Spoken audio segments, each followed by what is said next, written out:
Many of Hollywood's older hotels are much like Hollywood itself. They are aging as slightly faded old buildings, still trying to hang on to the shimmer of glamour that they enjoyed in the old days. In times past, the hotels of Hollywood were luxurious pleasure palaces where the stars of the silver screen went to dine, dance, and spend time with secret lovers. Like some parts of Hollywood, a few of the hotels have seen facelifts in recent years, which have stirred up memories and spirits of the past. Not all of the ghostly stories and wicked scandals are products of recent times. However, many of them have been around for years. The most famous haunted hotel in Hollywood is, without a doubt, the Hollywood Roosevelt. Today, the hotel has been refurbished and remodeled to capture the spirit of its early days, but the new furnishings and decor don't stop the stories of the old spirits from being told. The Hollywood Roosevelt opened in 1927, and from the beginning it was designed to serve the movie industry as a luxury hotel. The most prestigious movie stars of that time, Douglas Fairbanks and Mary Pickford, helped to bring the hotel to life, and the grand opening hosted the biggest celebrities of the day like Gloria Swanson and Greta Garbo. The hotel remained popular for many years, and in 1984 it underwent a restoration. Since that time, the ghosts, they say, have been putting in frequent appearances. The first strange event took place in December 1985, about 2 weeks before the grand reopening. Alan Russell, the personal assistant to the general manager, was in the Blossom Room, where the first Academy Awards banquet was held in 1929. He was sweeping the floor when he noticed an extremely cold spot in one part of the room. He and the other employees who were present were perplexed to find that there were no drafts or air conditioners to explain away the chill. Psychics who have investigated the hotel believe there is a man in black clothing who haunts this room, although who he may be, no one knows. One of the most famous ghosts at the Hollywood Roosevelt Hotel is the very glamorous and beautiful Marilyn Monroe. Just following her rise to fame as a model, Marilyn lived at the hotel for 2 years. She was in Suite 1200, which overlooked a swimming pool. One day, an employee of the hotel was dusting the mirror and found Marilyn Monroe's face looking right back at her out of the mirror. She turned quickly around, but there was no one behind her, although the reflection remained for some time before fading away. The haunted mirror is still hanging on the wall at the Roosevelt and can now be found by the elevator in the lower level. It is said that some visitors can still catch a glimpse of a beautiful blonde in the glass, as some believe that Marilyn's sad life has been permanently impressed in the glass. As guests began to arrive at the refurbished hotel, the staff were told of other encounters. They frequently heard complaints about loud talking in nearby rooms and of voices in hallways, rooms, and corridors that would prove to be empty. Phones were lifted from receivers in empty suites, lights turned on in empty locked rooms, and a maid was inexplicably pushed into a supply closet, and a typewriter began typing in the middle of the night in an empty locked office. A man in a white suit who was seen by 3 different people on 2 different days walked through a door and vanished.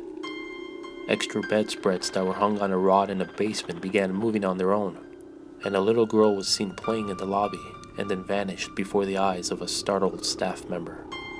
Some employees also reported strange shadows on the 9th floor, prompting many of them to refuse to work on that level. Strange things were especially connected to room 928. Here, housekeepers have reported cold spots that brush by them, and others have felt a strong presence watching over them or walking beside them. One night in 1992, a female guest reported that a man's hand patted her on the shoulder while she was reading. She turned thinking it was her husband, only to find him sound asleep. Room 928 has been most prominently connected to actor Montgomery Clift, who lived in the room for 3 months in 1952 while filming From Here to Eternity. Clift was said to restlessly pace in his room and the corridor outside, rehearsing his lines and practicing the bugle, and some say that he still does. A few years later, Clift's personal life began to be plagued with rumors about homosexuality and affairs. Then tragedy struck. On a night in May 1957, Clift attended a party at the home of Elizabeth Taylor. As he was leaving, he veered off the road and his car collided with a telephone pole. The accident left Clift with a broken jaw and nose, a crushed sinus cavity and 2 missing teeth, and severe facial lacerations that required plastic surgery. Somehow, though, he remarkably recovered and returned home from the hospital just after 8 weeks. He was to complete filming on Raintree County. After the accident, Montgomery starred in 7 movies, receiving an Academy Award nomination for Best Supporting Actor in Judgment at Nuremberg. He also co-starred in The Misfits, which was Marilyn Monroe and Clark Gable's last movie. In 1962, he was cast for The Defector, which would be his last role. While waiting to start a new role with Elizabeth Taylor, Clift died in 1966 at the age of 46, and rumors soon spread about suicide. Regardless, he is remembered today as one of the greatest actors of all time, and a continuing guest at the Hollywood Roosevelt Hotel. Renowned psychic Peter James was asked to investigate the paranormal activities in the hotel in 1992. He was able to detect Montgomery Clift's ghost in room 928, and in the Tropicana bar, the presence of Marilyn Monroe was strongly sensed. Peter left the hotel feeling that it was indeed haunted. And that's the story of the haunted Hollywood Roosevelt Hotel. And now let me tell you the story of the Knickerbocker. The Knickerbocker Hotel was built in 1925, and throughout the tumultuous decade of the 1920s, it played a key role at the heart of Hollywood. It first opened as a luxury apartment building and became a hotel later on in its history. One of the attractions of the place was the Renaissance Revival Bar, which played host to the cream of the Hollywood crop.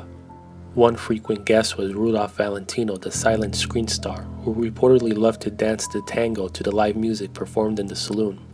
The hotel would serve many guests and be home to many scandals over the years. The hotel lobby features a huge crystal chandelier which cost over $120,000 in 1925, and it was under this chandelier that epic film director D.W. Griffith died in 1948. At the time of his death, Griffith, who was a pioneer in the Hollywood film industry, had been largely forgotten by his peers. He had a painful and lonely existence at the Knickerbocker, spending most of his time in the hotel bar, talking to anyone who was sad enough to listen to him. His dismissal by Hollywood was a great tragedy as his death, and it would not be until years later that he would be regarded as the genius that he undoubtedly was. Actor William Frawley, who played Fred Mertz on the I Love Lucy show, lived at the hotel for decades. In March of 1966, he was walking into the Knickerbocker when he dropped dead of a heart attack on the sidewalk outside. His nurse carried him into the lobby and attempted to revive him, but it was too late. Perhaps the strangest tragedy took place in November 1962 with the suicide of Irene Gibbons, who was a costume designer at MGM. She designed costumes for a number of famous actresses like Hedy Lamarr, Judy Garland, Lana Turner, and many others. Later in her career, she worked on several Doris Day films and became close friends with the actress. In 1962, after Doris Day noticed that Irene seemed upset and nervous, the costume designer told her that she was in love with actor Gary Cooper and that he was the only man that she had ever loved. Sadly, Cooper died in 1961. On November 15th, Irene took a room at the Knickerbocker, checking in under an assumed name. She cut her wrists, but since it didn't prove to be immediately fatal, she jumped to her death from her window on the 11th floor. Her body reportedly ended up on top of the hotel awning, where it was discovered a few days later. Undoubtedly, the first sting of a supernatural nature to occur at the Knickerbocker was the anniversary seance to contact the spirit of magician Harry Houdini. During his life, Houdini had been an opponent of the spiritualist movement, but made a pact with his wife and friends that should contact be possible from the other side, he would attempt it. For 10 years after his death, his wife, Bess Houdini, continued to hold seances in hopes of communicating with her late husband. The last official Houdini seance was held on Halloween night of 1936. A group of friends, fellow magicians, and Bess Houdini herself gathered in Hollywood on the roof of the Knickerbocker Hotel. They attempted to contact the elusive magician for over an hour before finally giving up. At the moment they did, a tremendously violent thunderstorm broke out, drenching the seance participants and terrifying them with the horrific lightning and thunder. They would later learn that the mystery storm did not occur anywhere else in Hollywood, only above the Knickerbocker Hotel. Some speculated that perhaps Houdini did come through after all, as the flamboyant performer just might have made his presence known by the spectacular effects of the thunderstorm. Although Houdini's ghost has never been reported to make an appearance at the Knickerbocker, the place has long been considered to be haunted. The most spirited spot was always thought to be the hotel bar. So not surprisingly, when the Knickerbocker closed in 1971 and became a senior citizens retirement building, the old bar was sealed off. The rooms remained closed and unused for nearly 25 years until the early 1990s when it was reopened as a nostalgic coffee shop called the All-Star Theater Cafe and Speakeasy, which has now been relocated. Many believe that celebrities from the past still put in appearances here as well. The ghost of Rudolph Valentino occasionally has been reported along with the ghost of Marilyn Monroe, who has been seen in the women's restroom. Other anonymous spirits sometimes show up, and staff members are quick to recall instances of lights turning on and off and things moving about on their own. Even after all these years, the Knickerbocker remains a glamorous and often mysterious place. And that's the story of the haunted Knickerbocker Hotel. And finally, the Chateau Marmont. The Chateau Marmont opened in 1929, and it's known for wild parties and a history of A-list celebrity guests, including the late comedian John Belushi, who apparently has never left. On the evening of Friday, March 5, 1982, John Belushi got together with several close friends, which included Robin Williams and Robert De Niro, for a dinner party at On the Rocks, the restaurant above the famous Roxy nightclub on Sunset Boulevard. After dinner, he invited Williams and De Niro up to his temporary residence at Bungalow Number 3 at the Chateau Marmont. It was there where he was injected with cocaine and heroin by Kathy Smith. His friends left while Kathy remained with him. After a while, John went into the bedroom to lie down, so Kathy left. Later, John's manager tried to call him at the bungalow and got no answer, so he went to check up on him. When he entered the bungalow and went into the bedroom, John was blue in the face. He tried unsuccessfully to revive John, but it was too late. John Belushi was dead. He called police, and as soon as they arrived, the news media also showed up, bringing crowds of people who looked on as John's body was carried out of the hotel in a body bag and placed into a van. It was at this moment that Kathy arrived back on the scene. When she saw what was going on, she turned her car around and fled. Sometime later, a family had to temporarily move out of their home due to renovations, so they checked into the Chateau Marmont. Due to issues with the renovation, they ended up staying there for over a year. During this time, late at night, they would hear their young son alone in his room, laughing and giggling to himself. At first, they thought nothing of it, as the child is very outgoing and playful by nature. When they finally did ask what he was laughing at, the child would only say, "The funny man." So one night when the woman was talking to her friend about all this, her friend mentioned that John Belushi had died in the chateau, and that there were many reports of his spirit still roaming the grounds. Her friend did a quick search online and asked if they were staying in Bungalow Number 3. She said yes. Apparently the family had been living in the same bungalow that John had died in.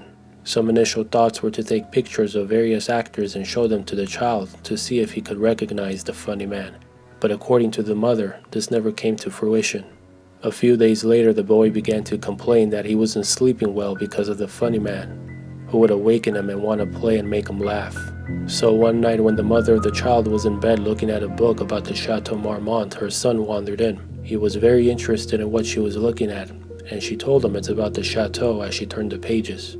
There were many photos of various celebrities who have stayed there over its many years. So the kid would ask, "Who is that?" And she said, "Oh, that's an actor who was popular when your grandma was younger." Then she turned the page. The child got very excited, pointing right at a picture of John Belushi and said, "Look, mommy, that's the funny man." And ever since then, John continues to haunt Bungalow Number 3 at the Chateau Marmont.